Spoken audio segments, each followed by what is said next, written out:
Hora de Ares. Os detalhes da grande história militar. Um programa de Sérgio Veludo Coelho, com a participação de Paulo Rezende Ribeiro.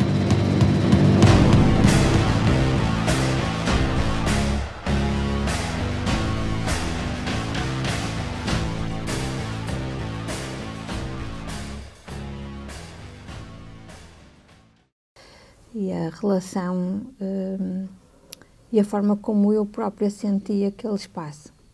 Pronto, posso falar um bocadinho sobre isso. Pronto, agora eu tenho aqui, trouxe especialmente um agradecimento para fazer ao Sérgio Veludo, que não queria deixar de... Mas queres fazer no final? Não, é já logo para começar. Temos aqui a questão do agradecimento.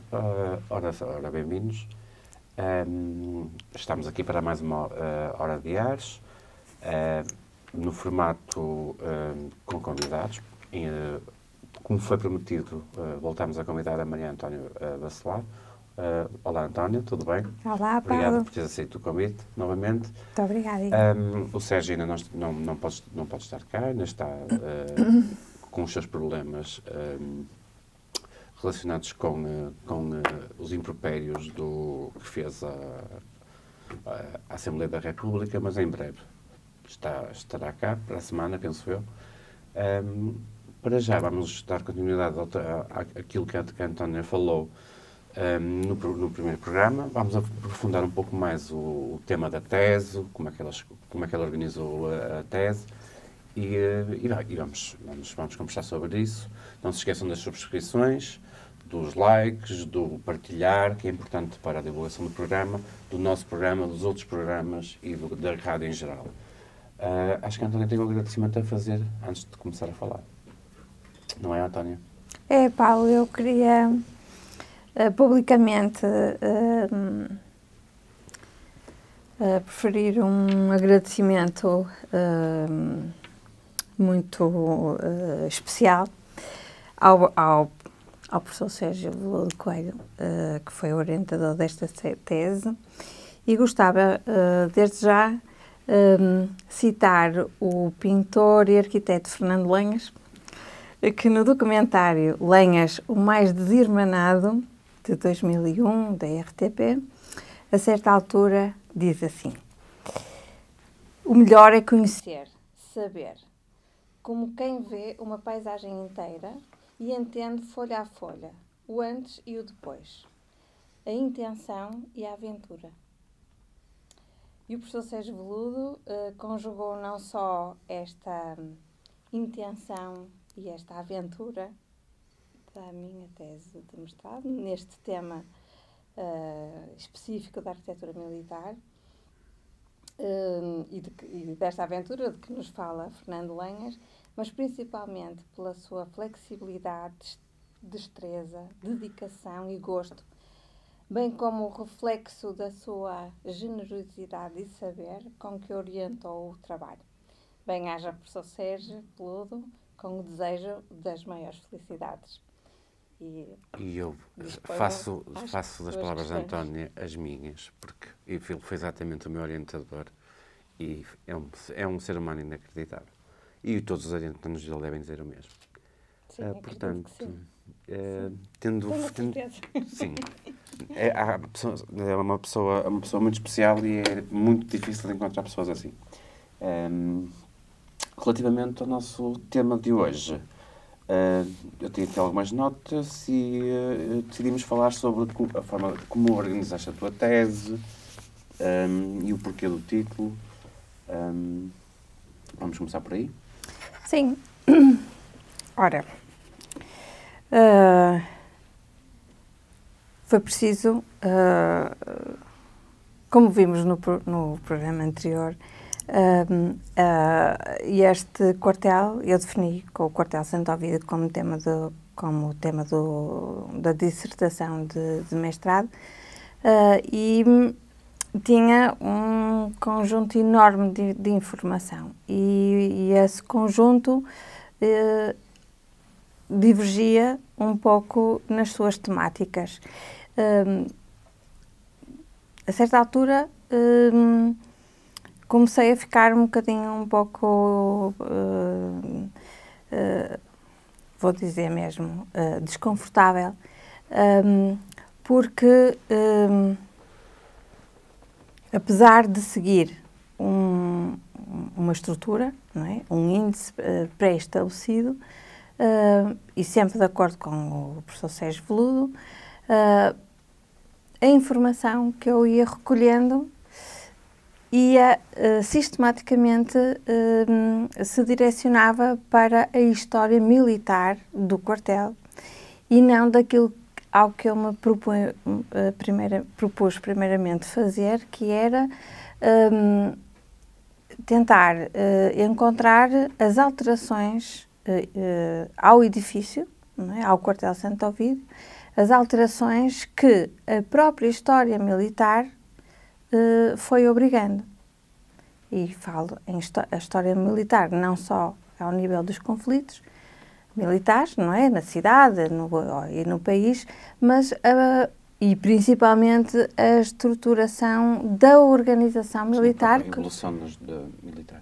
Sim, que obrigava, ou que obrigou em diversas épocas a fazer muitos acertos, não é? E muitas ordenações até chegar aos nossos dias, não é? Bom, então eu que tinha como intenção analisar arquitetonicamente o quartel, não é? Em função dessa estrutura militar, ou desse acompanhamento no tempo militar, o que acontecia é que eu tinha só história e pouca sustentação em termos arquitetónicos, ou em termos de alterações arquitetónicas ao próprio edifício. Então, comecei a ter um problema. Tinha dois ou três elementos para poder analisar, que eram os projetos de 1793 assinados por Reinaldo Odineau, o autor, engenheiro militar, autor do projeto,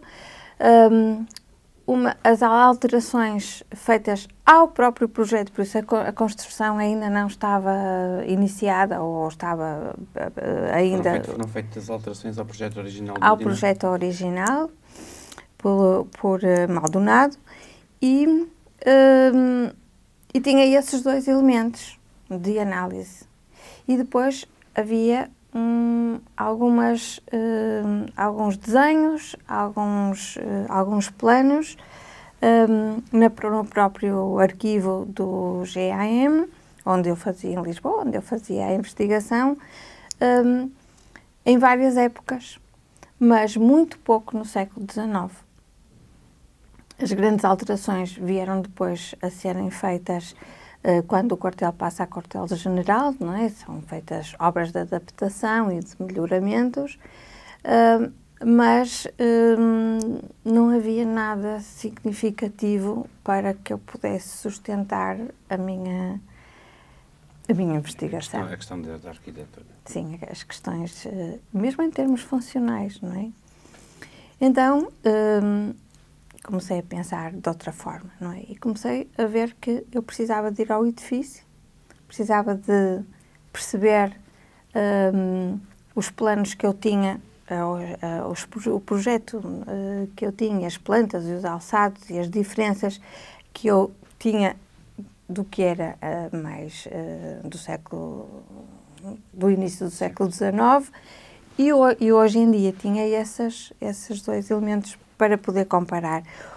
O que a distância temporal, não é, dos tais 200 anos, não é, que eu pensei que iria haver ali alguma coisa mais importante, não encontrei grande coisa. Encontrei sim, depois, analisando fotografias antigas, já no final do século XIX e início do século XX,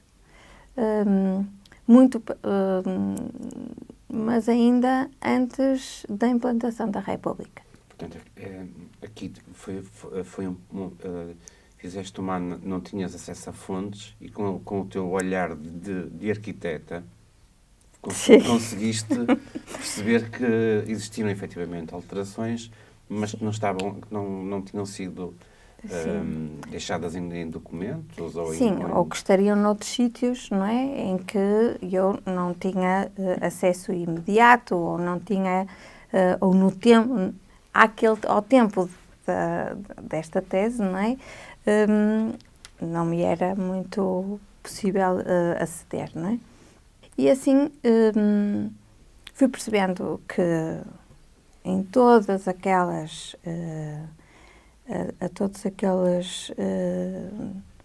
aquelas respostas que o edifício foi obrigado a dar, não é? Nesses tais 200 anos de intervalo, ele só podia ser um edifício fantástico, não é? Um edifício muito bem concebido, muito bem pensado, olhando para, observando, não é? Logo desde a Praça da República percebemos que ele tem uma imponência enorme, que tem uma presença muito forte na cidade, tem uma escala diferente naquele ambiente urbano, mas mesmo em termos funcionais, o autor do seu projeto, não é? Tinha que ter uma informação, uma formação e uma sensibilidade enorme, não é? Para quase o considerava como um visionário, não é? Do que vinha a acontecer depois, durante todo o século XIX, não é? Ali naquele quartel é uma espécie de uma primeira construção que depois se vai replicar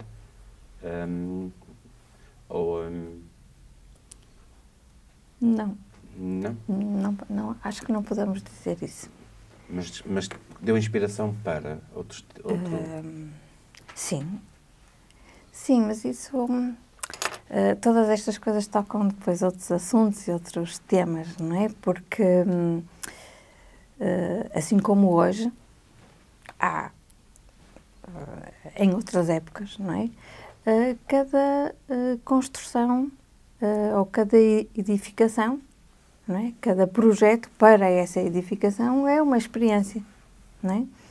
E se calhar, ou não é se calhar, com certeza, a experiência do quartel Santo Ovídio, que depois vem a ser considerado logo 15 anos depois da sua edificação, ou nem isso, foi considerado o melhor quartel a nível nacional. Ele serve de exemplo, mesmo, penso eu, que não sendo replicada a sua estrutura. Mas ele é, naturalmente, um exemplo como experiência para aquartelamento de... Sim, eu, curiosamente, quando fizemos o nosso primeiro programa, fui a verificar e constatei que o Godinot fez mais quartéis cá em Portugal. Fez. Quase, não tão imponentes, mas com algumas semelhanças com aquele. Sim, fez um quartel. Exatamente, um quartel. Um quartel, na cidade do Porto. Que ele não foi propriamente considerado um quartel. Ele foi mandado construir a par deste quartel Santo Ovídio, mas ele não é ele funcionou de alguma forma como quartel, mas teve uma data de outras utilizações e era definido como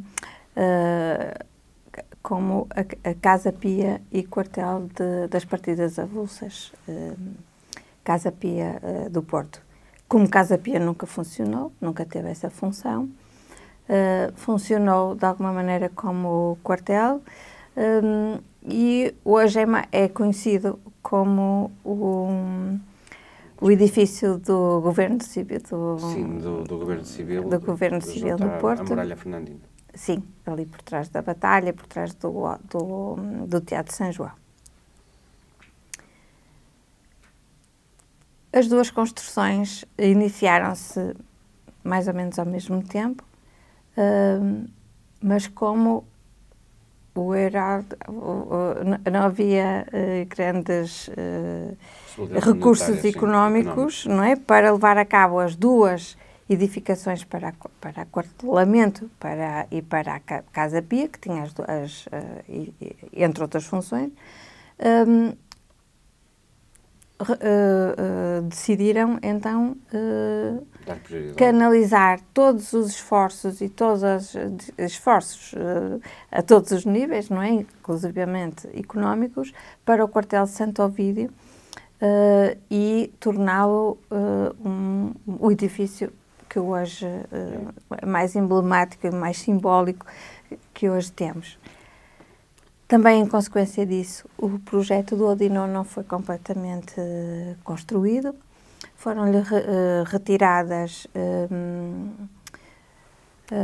foram retirados os elementos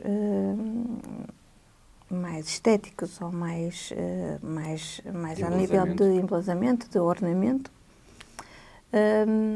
E foi construído tal como ele é hoje, não é? À exceção daquela arcaria, do alpendre, não é? Com varanda, que não consta nem do projeto do Odinó, nem das alterações de Maldonado. Muita gente pensa que o edifício foi construído por fases e que o quartel só funcionava na parte de trás e na parte mais imponente, que não era quartel. Mas não. Desde o primeiro momento, desde os primeiros traços de Reinaldo Odinó, ele é pensado como um todo.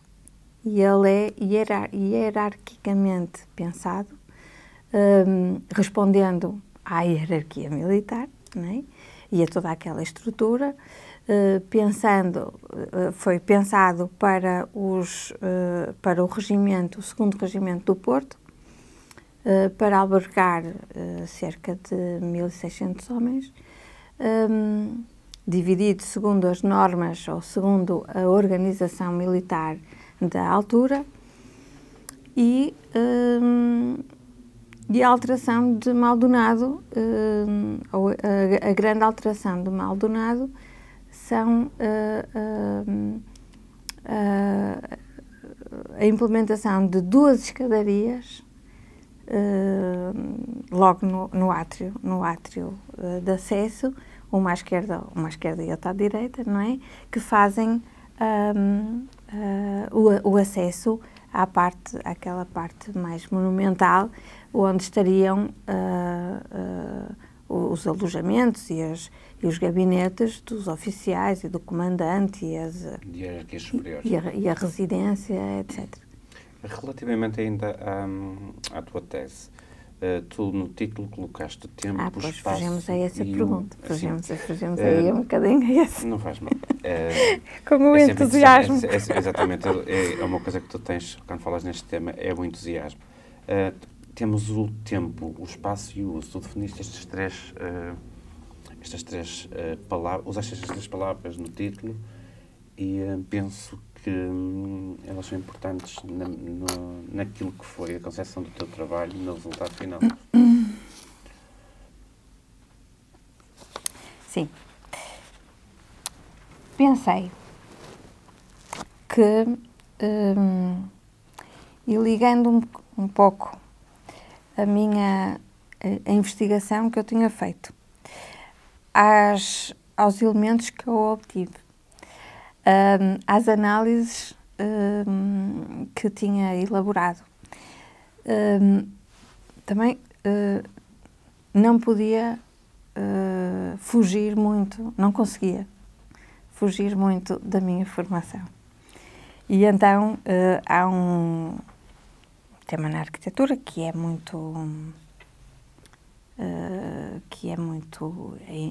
importantíssimo e que liga uma data de coisas na própria estrutura mental do elaborar do arquiteto,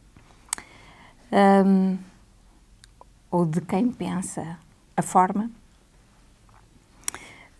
que é precisamente o tempo, o espaço e o uso. Pronto. E que nos liga diretamente ao património, nos liga diretamente ao espaço criado e a necessidade de valorizar a memória e também a utilização, não é? Que vai respondendo simultaneamente aos tempos, aos espaços, aos tempos, aos espaços, aos usos, tempos, os espaços. Há sempre uma interligação entre os três conceitos. Sim. Então, pensei um bocadinho mais sobre isso, não é? E decidi que o Cordel Santo Ovídio, naqueles 200 anos de história, não é? Respondia diretamente com a sua arquitetura, com a sua utilização, com a sua temporalidade, respondia exatamente a essas premissas, não é? E não hesitei, falei com o professor Sérgio e pronto, e ficou assim, esse demarcado logo à partida no título. E depois foi simplesmente ajustar a ordenação e a organização da estrutura que já tinha, não é? Para ordenar a tese em formato apresentável, não é? Eu já sei que me vais perguntar em que consistiram, não é? Ou de que forma é que eu... Exatamente. É que eu abordei essas dimensões, digamos assim, não é? Por acaso eu ia-te fazer essa pergunta, mas tu leste a minha mente, porque tens esse poder. Pronto, então vou-me socorrer aqui das minhas cábulas,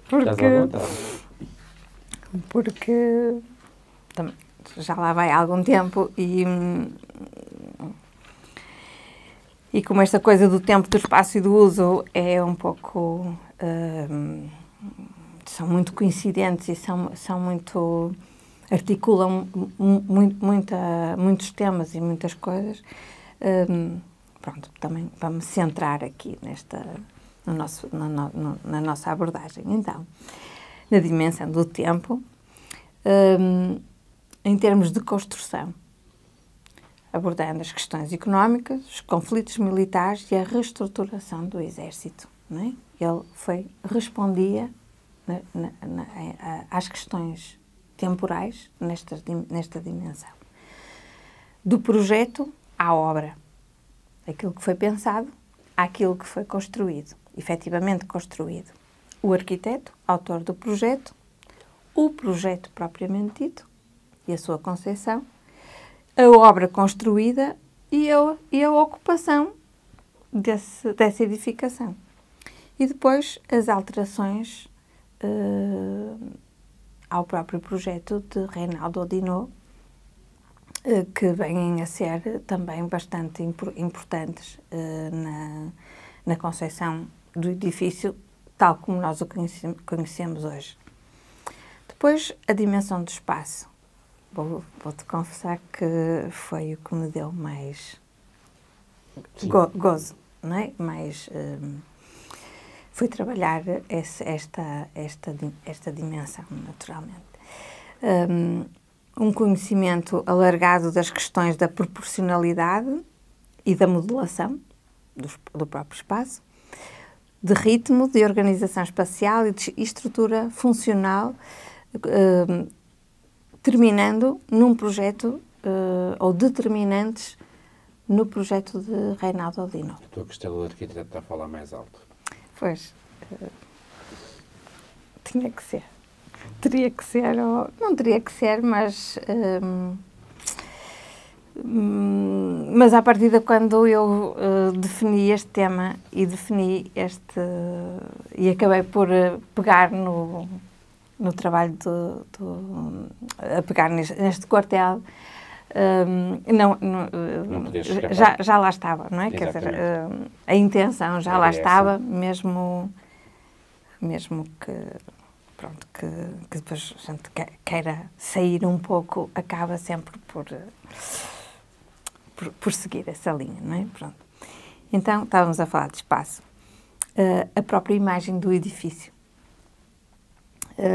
Na procura de construir a sua identificação com uma estrutura fortificada, mas que continuava a selo fortificado, não é? E ele constitui-se num único edifício hermético, aparentemente hermética, não é? Em que não há transparências, não há relações de visualização, não há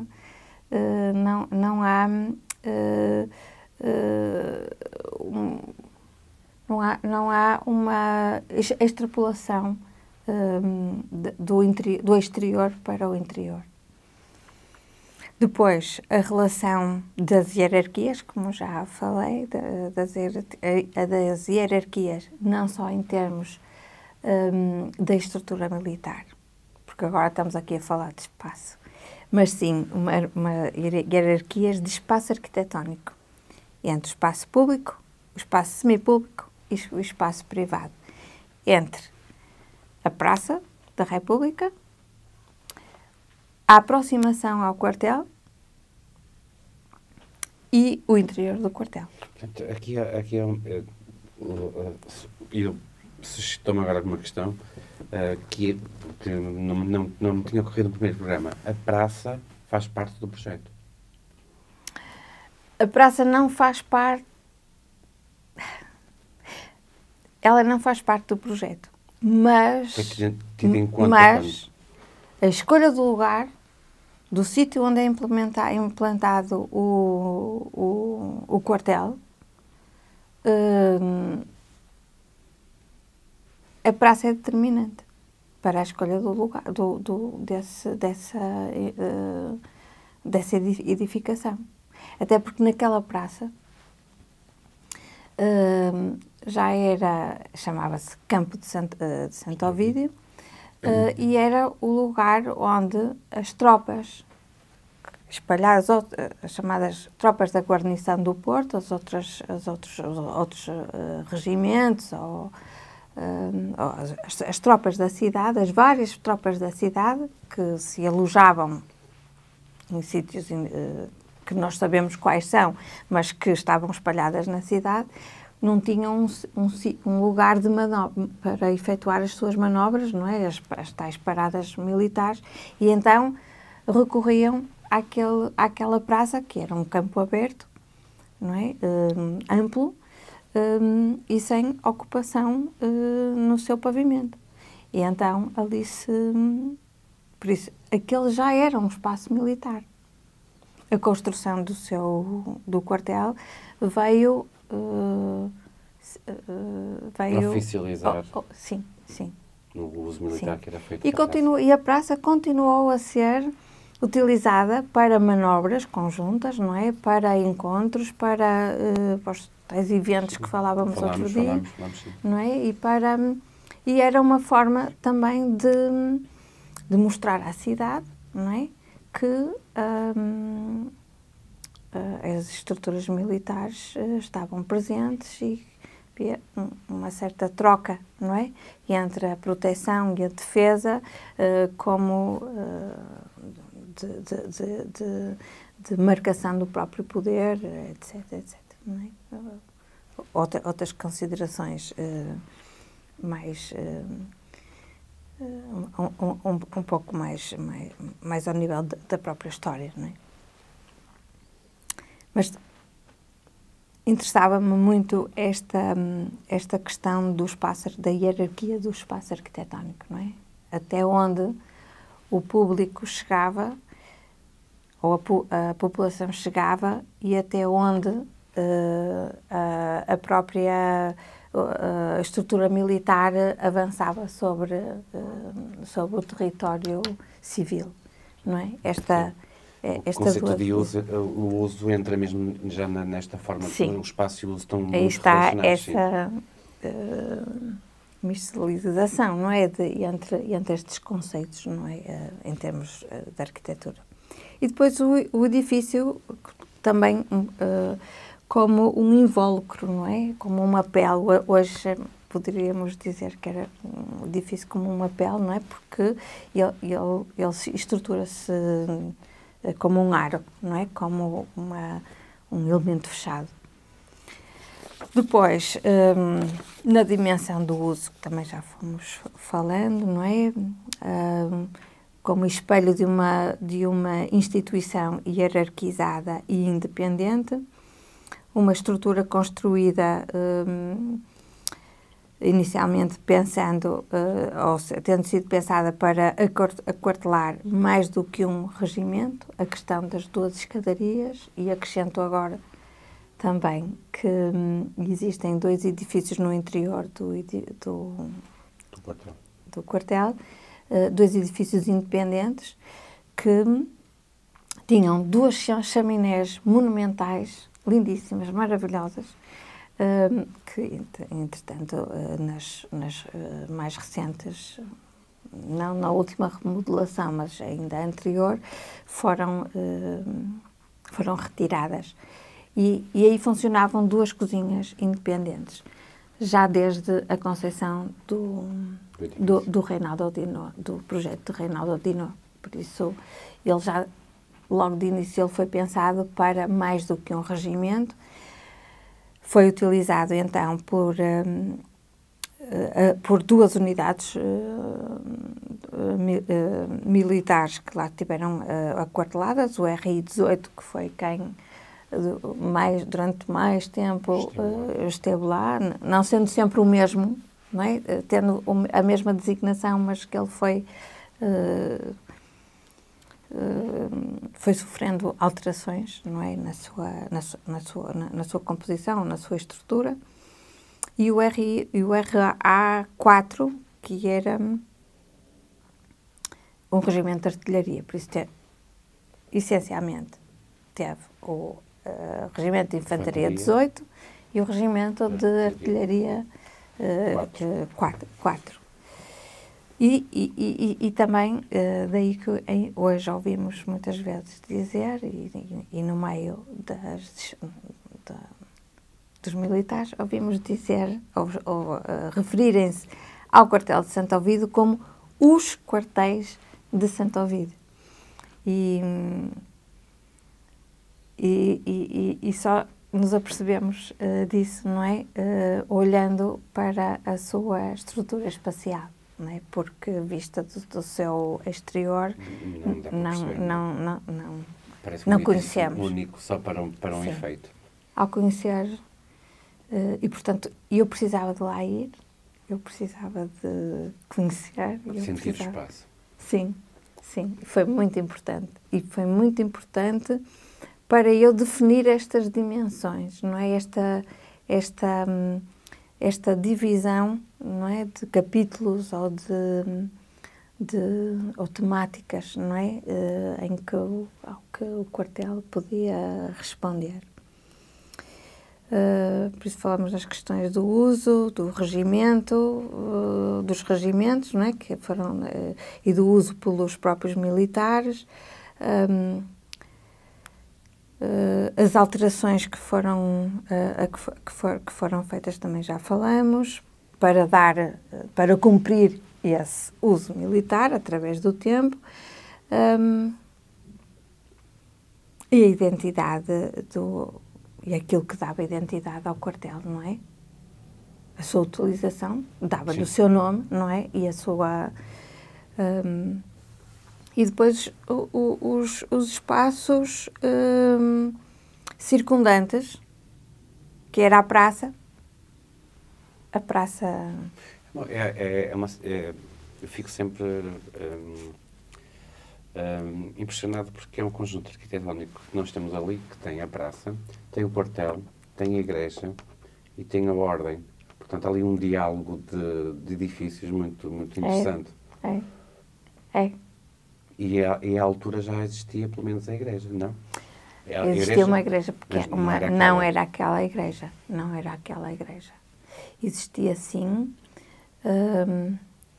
uma quinta, que era a Quinta de Santo Ovídio, que logo nos inícios do século XX foi loteada e deu origem hoje à rua Álvares Cabral e àquela urbanização do início do século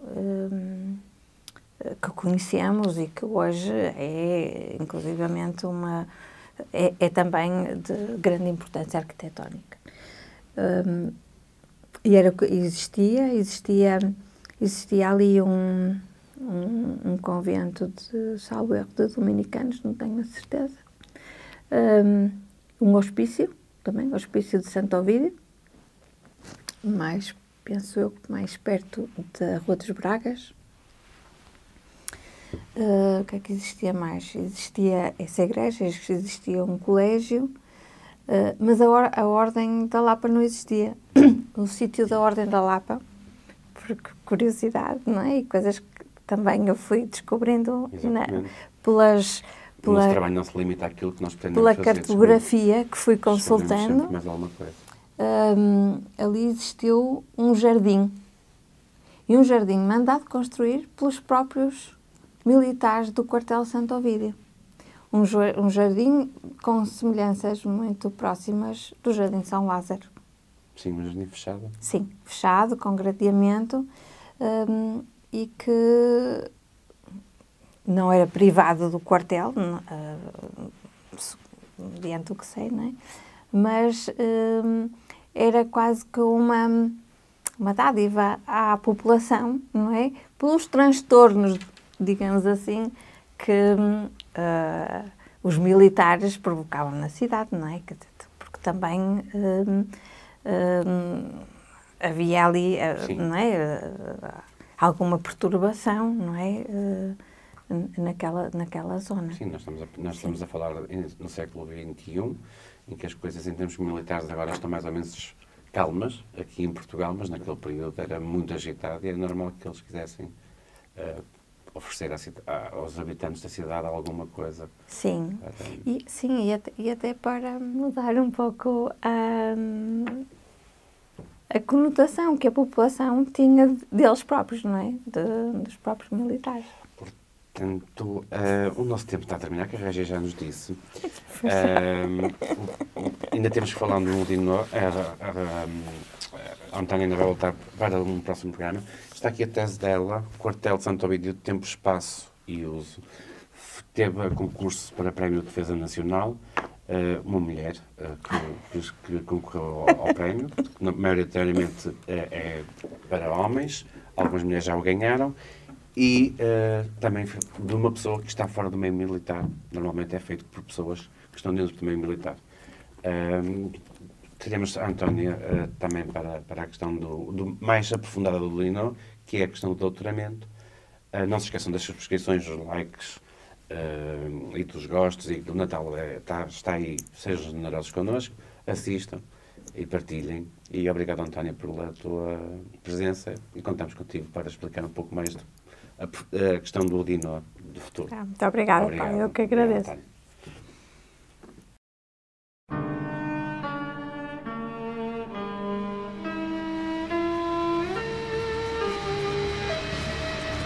Hora Diários. Os detalhes da grande história militar. Um programa de Sérgio Veludo Coelho, com a participação de Paulo Rezende Ribeiro.